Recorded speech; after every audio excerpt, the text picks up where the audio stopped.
Magandang gabi po. Ako po si Angelo. Ang kwentong ibabahagi ko ay karanasan namin noon na kahit matanda na ako ngayon ay hindi ko pa rin makalimutan ang gabing muntik ng magwakas ang buhay namin magkakaibigan dahil sa isang nilalang na noon ko lang nakita. Isang gabunan na mas malakas at mas matikas pa sa lahat ng aswang na napagkwentuhan ko sa baryo namin. Taong 1978 sa isang liblib na bahagi ng Leyte, doon nagsimula ang lahat. Tahimik na baryo iyon sa umaga, puro huni ng ibon at kaluskos ng kawayan. Pero sa gabi, may mga bulong na hindi dapat marinig ng kahit sinong tao. Si Isagani ang tinatawag ng lahat na mandirigma ng baryo. Isang lalaking may tikas, tapang at lakas na parang hindi pangkaraniwang tao. Marami siyang laban na nalagpasan laban sa mga aswang at nilalang na gumagala tuwing kabilugan ng buwan.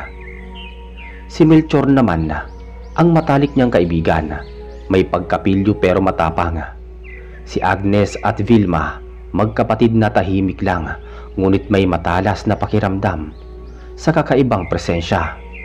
At si Mang Nestor, ang pinakamatanda sa baryo, ang parang tagabantay ng lumang kaalaman. Noong gabing yun, madilim ang langit at parang mabigat ang hangin. Hindi pa man bumubuhos ang ulan, ramdam na namin ang kakaibang lamig. Nasa kubo kami ni na Melchor dahil may narinig kaming kaluskos sa likod ng nyugan. Sabi ni Melchor, "Gani, may nararamdaman ako." Sumagot si Isagani, hindi tumingin sa amin, nakatitig lang sa labas. "Masyadong tahimik. Para sa ganitong oras may dumarating." Nagkatinginan kami ni na Agnes at Vilma, maging sina Mang Nestor, na kalmado, napatingin sa puno ng kawayan sa paligid. "Isagani, kung ano man yan, mas malakas yan kaysa sa mga nakalaban mo noon. Ibang amoy ang dala ng hangin." Tahimik lang si Isagani, pero alam naming ramdam niya rin habang lumalalim ang gabi, unti-unti kaming nakarinig ng isang mabigat, humahagisbis na paghinga. Hindi iyon tao, hindi rin hayop. Lumingon si Vilma, hawak ang braso ni Agnes. "Kuya Angelo, narinig mo ba yan? Parang nasa pagitan ng mga puno." Biglang nagsalita si Isagani. "Maganda kayo. Huwag kayong lalapit sa bintana." Pero huli na. Sa mismong bintana, may sumilip na dalawang bilog, dilaw at kumikislap na parang mata ng malaking paniki. Nakadikit sa kahoy ang dalawang matatalas na kuko na kayang bumaon sa anumang tatamaan nito. Sumigaw si Agnes, "Diyos ko!" Sa isang iglap, kumawala ang nilalang mula sa dilim. Isang gabunan, kalahating tao, kalahating paniki. Ngunit mas malaki, mas matikas, at ang mga pakpak niya parang kumakaluskos ng tuyong sako. Sabi ni Melchor, "Isagani, gabunan yan. Sabi ng matatanda, mas malakas pa yan sa tikbalang." Ngumisi si Isagani. "Mas malakas siya? Edi, mas masarap patumbahin." Habang sumisigaw ang hangin, lumundag palabas si Isagani, dala ang kanyang matandang sibat. Tumayo kaming apat sa loob ng kubo, nanginginig sa kaba, pero sinusundan ang bawat galaw niya. Sumigaw si Vilma, "Gani, huwag kang lalapit masyado, ang bilis niyan." Hindi siya nakinig. Sa unang banda, biglang umataki ang gabunan. Bumaba mula sa ere na parang bagyong nabagsak sa bubunga. Tumama ang pakpak nito sa lupa at nagdulot ng lupaing umangat ang alikabok. Mabilis na sumagot si Isagani. Itinusok niya ang sibat sa gilid ng nilalang, ngunit hindi tumagos. Parang bakal ang balat neto. Sabi naman ni Melchor, "Gani, hindi tinatablan." Sumagot si Isagani habang umiiwas sa hampas ng mahahabang kuko. "Tinatablan yan. Kailangan lang ng tamang lugar." Sa puntong yon, lumabas na rin si Mang Nestor. May dala siyang lumang bote ng langis na may kakaibang amoy. "Isagani, dito mo ibuhos. Ibuhos mo to sa sibat mo." Kinabig ni Isagani ang sibat. Mabilis niyang binuhusan ng langis at nagbaga ang dulo nito na parang pinainit na apoy. Pero bago pa man ulit makalapit si Isagani, umikot ang gabunan. Kumampay ng malakas ang pakpak at naglabas ng sigaw na parang pinaghalong baboy at paniki at ng tao. Nanginginig si Agnes. "Kuya, parang hindi natin kakayanin yan." "Huwag kang bibitaw. Hindi papayag si Isagani na mawala sa atin," sagot naman ni Vilma. Bigla kaming nabingi sa lakas ng paglipad ng gabunan. Umangat ito ng mataas at bumagsak sa lupa sa tapat mismo ni Isagani. Tinulak si Isagani at tumilapon siya ilang metro palayo. Agad tumakbo si Melchor papunta sa kanya, pero pinigilan siya ni Melchor. Wag ikaw ang mauna." Nahirapan tumayo si Isagani. Nilalamon ng kirot ang kanyang tagiliran, pero napangiti siya. "Ayos lang to. Hindi pa ako tapos." Bumalik siya sa gitna ng bakuran, hinarap ang gabunan at tinayo ang nagbabagang sibat. Tumigil ang hangin, parang nakatingin ang buong kagubatan, at sa isang iglap, sumugod ang gabunan, mas mabilis pa kaysa kanina. Hinampas niya ang lupa at gumulong si Isagani para umiwas. Ngunit bago pa man makalayo, hinila siya ng nilalang gamit ang mahaba nitong kuko. Napasigaw naman si Agnes. Umikot ang gabunan at itinaas si Isagani sa ere, saka ibinagsak sa lupa. Narinig namin ang tunog ng pagbali ng kahoy at paghampas ng katawan. Nanginginig kami sa takot, pero tumindig pa rin si Isagani. "Hindi mo kami mauubos dito, hindi ngayon." Parang nagalit ang gabunan. Dahan-dahan itong naglakad palapit, parang may balak na tapusin siya. Sumigaw si Mang Nestor. "Isagani sa leeg! Doon siya mahina!" Agad kumilo si Isagani. Nang tumalon ang gabunan para sunggaban siya, isinagad niya ang sibat pataas at tumama ito sa leeg ng nilalang. Nagliyab ang balat ng gabunan. Tumili ito ng napakalakas. Nanginginig naman ang lupa. Nagkalat ang mga tuyong dahon. Pilit nitong tinanggal ang sibat, ngunit lumalalim palalo. Nang huminto ang sigaw ng nilalang, dahan-dahan itong bumagsak. Umuga ang lupa nang tumama ang katawan nito. Humahango si Isagani, halos hindi makatayo. Lumapit kaming lahat. Sabi naman ni Melchor, "Gani, ayos ka lang ba?" Ngumiti si Isagani kahit hirap huminga. "Oh, konting pahinga lang. Ang tigas din ng ulo ng gabunang yon." Tumulo ang luha ni Agnes sa sobrang pagod at takot. "Salamat, akala namin wala ka na." Tinapik ni Isagani ang balikat niya. "Hanggat nandito ako, lalaban ako," sagot niya. Pero bago pa man namin maisip na tapos na ang lahat, biglang umalo ng hangin mula sa kagubatan. Hindi pa kami sigurado kung iyon ay hangin lang o may isa pang nilalang na paparating. Humupa na ang alikabok sa paligid ng tuluyang bumagsak ang gabunan, pero hindi pa rin kami nakahinga ng maayos. Nakatingin lang kaming lahat sa direksyon ng gubat, kasi yung malamig na hangin na biglang umalon mula roon, ibang klaseng lamig yun. Hindi pangkaraniwan. Para bang may tumawid na presensya na hindi namin nakikita, pero ramdam ng balat namin.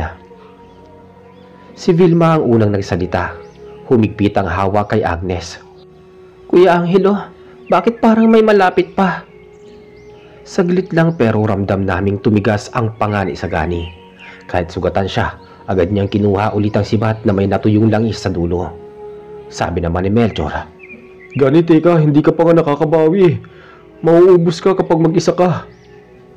Saglit tumingin si Isagani kay Melchor.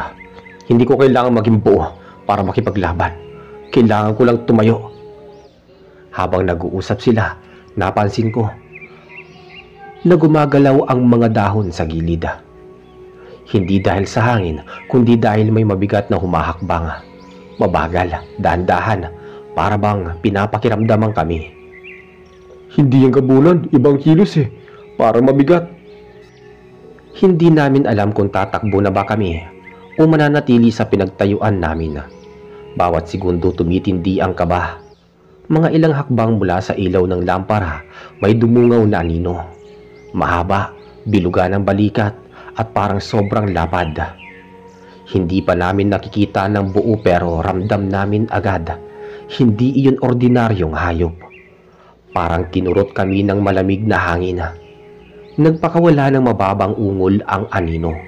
Hindi iyak, hindi huni. Parang tunog ng basag na kahoy na piniga. Sumigaw si Agnes. "Huwag kayong lalapit!" Pero hindi naman talaga kami kikilos. Kahit si Melchor na matapang, kung matapang, hindi makagalaw. Humakbang si Isagani kahit hirap tumayo.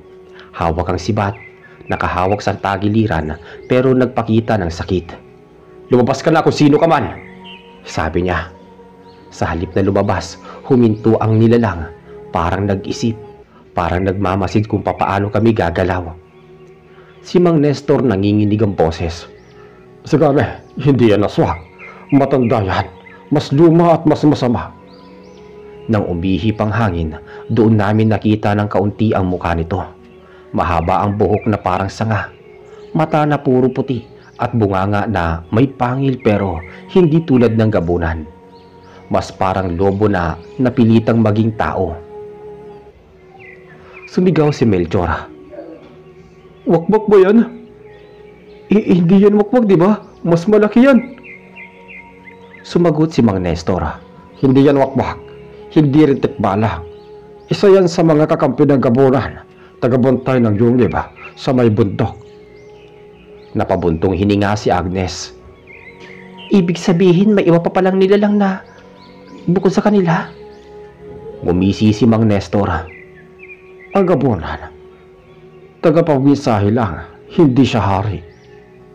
Parang tumigil naman ang oras. Hindi pa man nakakalapit ang nilalang, nagbitaw si Isagani ng salita. Kung lalapit ka, mauuna ka rin. Hindi mo kami maaabutan ng buo. Umusad ang nilalang. 3 hakbang lang, pero parang umuga ang lupa. Dama namin ang bigat ng bawat paglapit nito. Si Vilma napaiyak. "Kuya, paano na tayo?" sabi niya. Hinawakan ko ang balikat niya. "Huwag kang bibitaw. Huwag muna." Ibinaba ng nilalang ang ulo nito. Parang nanlilisik ang mga mata. At sa unang pagkakataon nagsalita siya. Hindi malinaw pero sapat para mabalot ng takot ang sikmura namin. Kumapit si Agnes sa dibdib niya. At parang sinabi ng nilalang na sumunod kami. Ngayon ko lang naramdaman na hindi namin kayang labanan to. Iba ang lakas niya. Hindi namin alam kung anong gagawin. Pero si Isagani, kahit sugatan, pagod at halos hindi makatayo, umangat ang sibat at pumwesto, parang mandirigmang sanay sa panganib. Pag sinabi kong takbo, ilayo mo sila. Kahit pilitin mo ko, hindi ako alis dito hanggat hindi ko pinapatumbal lahat ng susunod sa atin. Sabi niya kay Melchor. Huwag kang magpakabayani, Isagani. Hindi ka nag-iisa. Sabi ni Melchor. Ngumiti si Isagani kahit duguan. Ngayon hindi, sabi niya. Isang iglap lang, tumalon ang nilalang. Mabilis parang higanting aso na may galit na lakas. Tumama sa lupa sa harap mismo ni Isagani. Umuga ang lupa. Napasigaw naman si Vilma. Bago pa man makasunod ang nilalang, itinulak ni Melchor si Agnes at ako palayo. Huwag kayong lalapit, dito lang kayo. Umikot ang nilalang at naglabas ng mahabang ungol na parang mahina pero nakabibingi sa utak. Hawak kami sa tenga. Si Melchor, Nestor ay sumigaw. Agad tumalon naman si Isagani. Itinaas ang sibat at sinibukan itong itarak sa bungo ng nilalang. Pero bago tumama ang sibat, sinadubong siya ng nilalang gamit ang malaking braso at tumilapon si Isagani sa may sanga. Napasigaw naman si Melchor. Namilog ang mata namin. Lahat kami napaluhod sa biglaang lakas ng nilalang. Naglalaway na ito, nakatingin sa amin. Tila nagpapasyang sino ang unang tatapusin. At doon ko napansin, hindi pa ito ang pinakamatindi. May mas mabigat pang presensya sa likod ng gubat. Parang may isa pang nilalang na mas malaki pa sa gabunan at sa kasalukuyang harap namin. Pagbagsak ni Isagani sa may sanga ng puno, napayuko siya sandali dahil sa bigat ng tama. Kahit madilim, kita naming nanginginig ang braso niya habang pilit niyang bumababa. Si Melchor agad ang tumakbo para saluhin siya. Gani, dahan-dahan. Hindi ka na makahinga ng maayos. Pero tinulak ni Isagani ang kamay niya. Kaya ko pa. Hindi pwedeng tumigil. Habang nagsasalita siya, unti-unting lumalapit ang nilalang. Hindi ito nagmamadali. Parang alam niyang wala kaming pupuntahan. Bawat tapak nito sa lupa ay nag-iwan ng marka na parang sinusunog ang damo.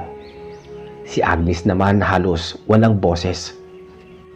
Si Mang Nestor na patingin sa gubat, hindi kumikilos. Oo, hindi ito ang hinahanap natin. Ito ang tagapagpauna. Hinawakan ko ang braso ni Vilma dahil nanginginig na siya. Huwag kang bibitaw. Huwag kang titingin sa mata niya. Pero hindi niya napigilang tumingin. Pagkatingin niya, bigla siyang napasigaw. Kuya, parang hinihila ako papalapit. Umangat ang buhok niya sa batok. Nilapitan ko siya, pinigilan ko siyang humakbang. Parang may lakas na humihigop mula sa nilalang. Napasigaw naman si Melchor. Huwag mo titigan, Vilma. Tumingin ka sa lupa. Pero dumampi ang tingin ng nilalang kay Isagani. Umangil ito ng napakalakas, mas malakas kaysa kanina. At sa angil na iyon, parang gumapang ang lamig sa buong katawan namin.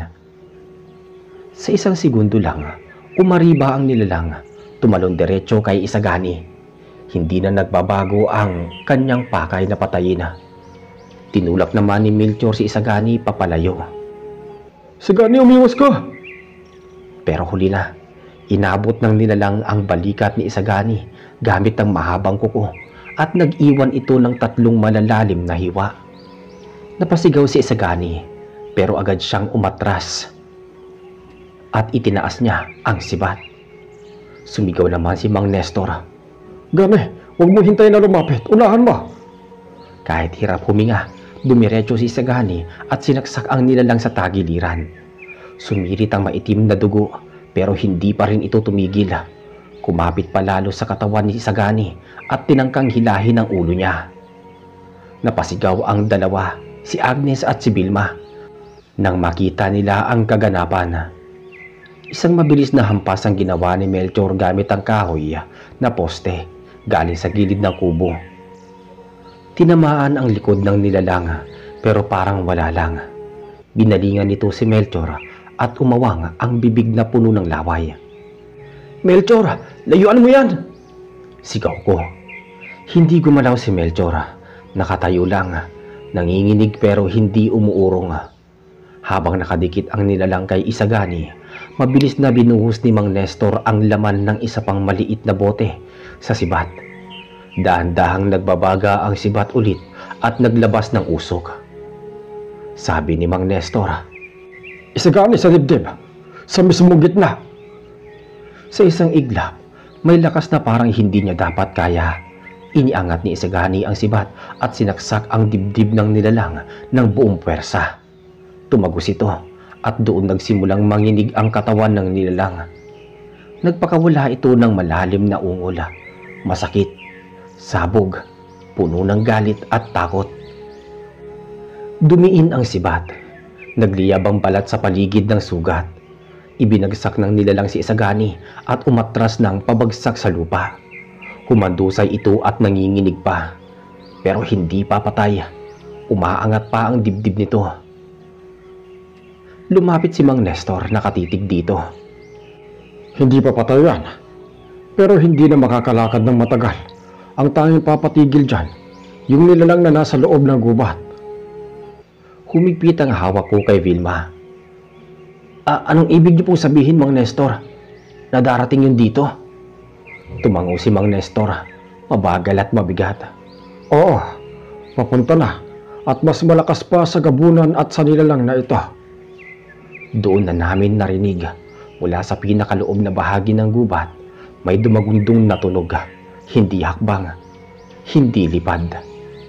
Para siyang malalaking kahoy na nagigiba isa-isa. Si Vilma napahawak sa dibdib niya.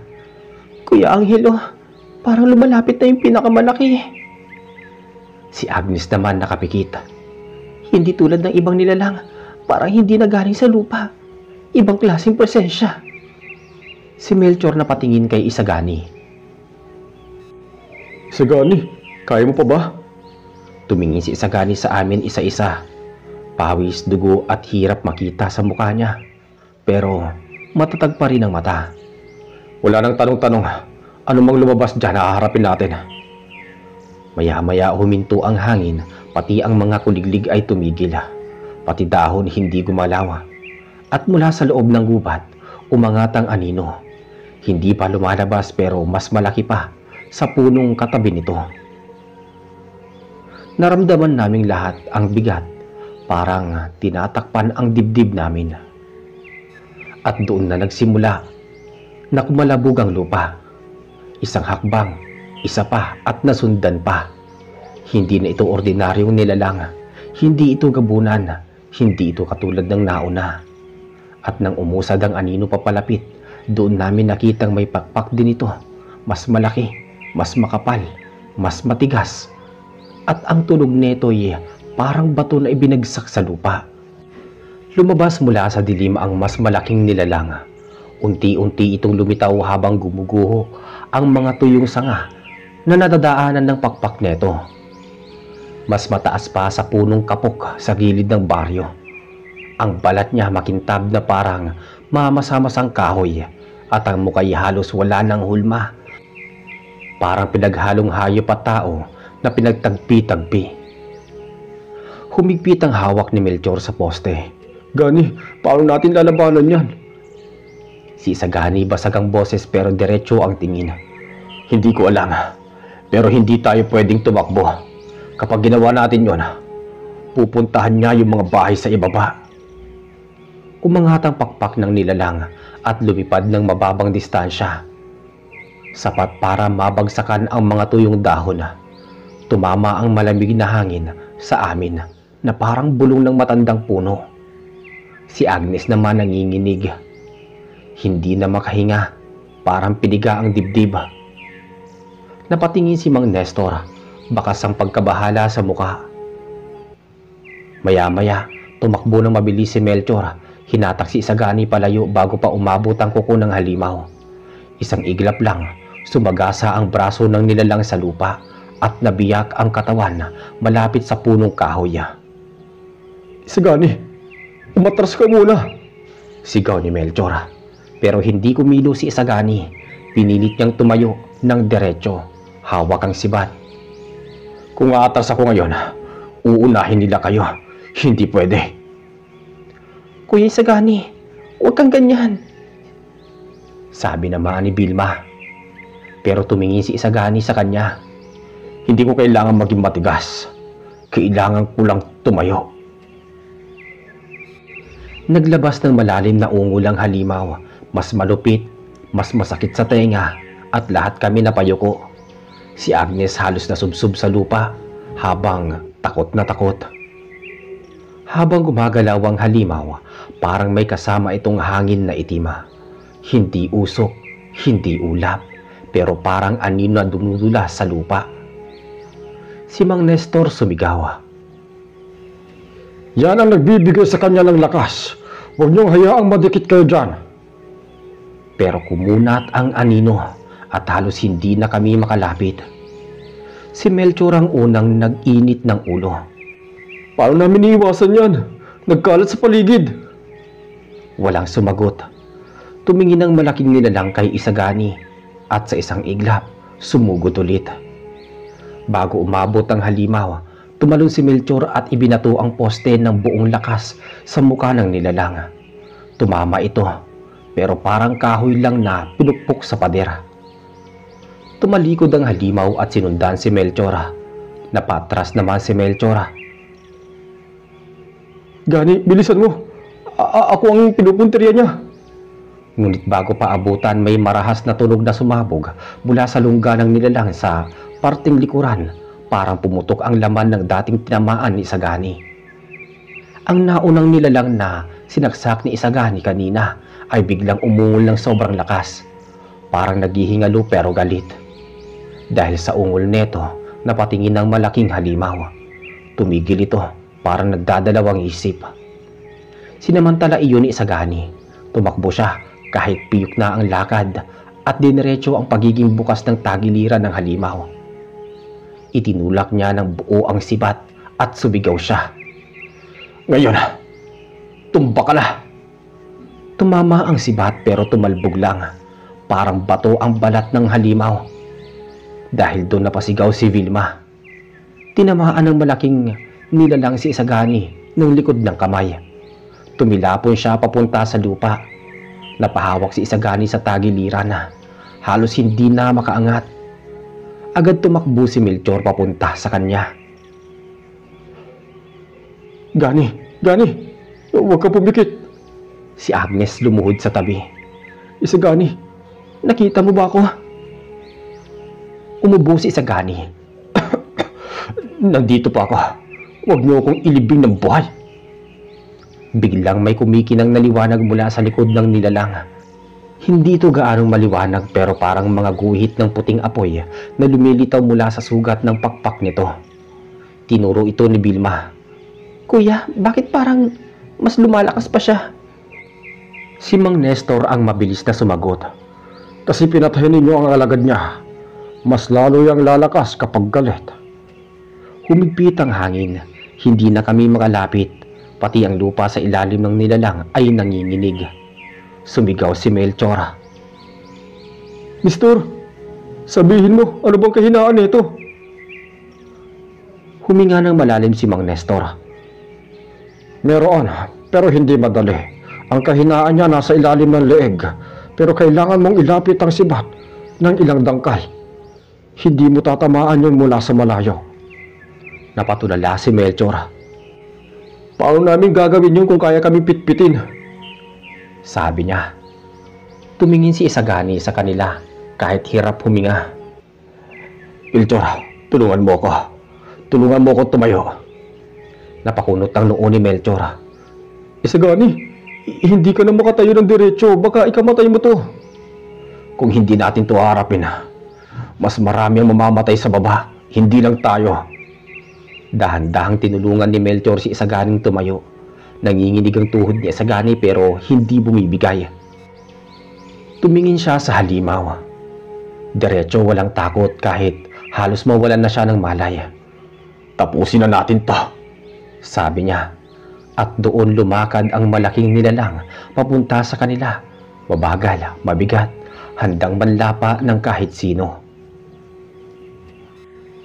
At dahil sa kanilang pagpupursige, napagtagumpayan nilang tamaan ang kahinaan ng halimaw sa may bandang leeg nito. Dahil doon pagkatapos nun, bumagsak si Isagani sa lupa at nawalan ng malay. Maya-maya pa'y nilapitan nila ito at bumalik ang hininga. Akala nila patay na si Isagani. Tumungo si Mang Nestor sa gitna. Tinignan ang bakas ng halimaw sa lupa. Matagal nang hindi nagpapakita ang ganitong nilalang. Mabuti na lang at nagtulungan kayo at nagpakita ng tapang. Sumalubong si Melchor kay Isagani. Isagani, hindi ko akalain na kayang-kaya mo pa palang harapin yun. Ngumiti si Isagani. Bahagyang napahinga. Hindi ako nag-iisa. Bawat isa sa atin ay mangdirigma sa sariling paraan. Kung may mangyayari man, kailangan tayong magtulungan. Paubo-ubong sabi niya. Sa wakas, dumampi ang katahimikan sa baryo. Ang mga natirang bakas ng laban ay nagbigay paalala sa lahat na sa gitna ng dilima ay may mga taong handang lumaban para sa kapwa. Si Vilma at Agnes ay nagkatinginan, halos hindi makapaniwala. Tumango si Mang Nestor. Oo. At huwag kayong makakalimot, ang tapang at puso ng tao, minsan mas malakas pa kaysa sa pinakamalakas na nilalang sa kagubatan. Hinawakan ni Isagani ang kamay ni Vilma at Agnes at tumalikod sa gitna ng baryo. Oras na para bumalik sa bahay. Pero laging handa tayo ha, para sa susunod na dumating. Sa ilalim ng buwan at tahimik na kagubatan, unti-unting nanumbalik ang katahimikan. Ang baryo, bagamat sugatan at naluhod sa takot, ay nananatiling buhay at may pag-asa sa bawat hininga ng mga naninirahan dito.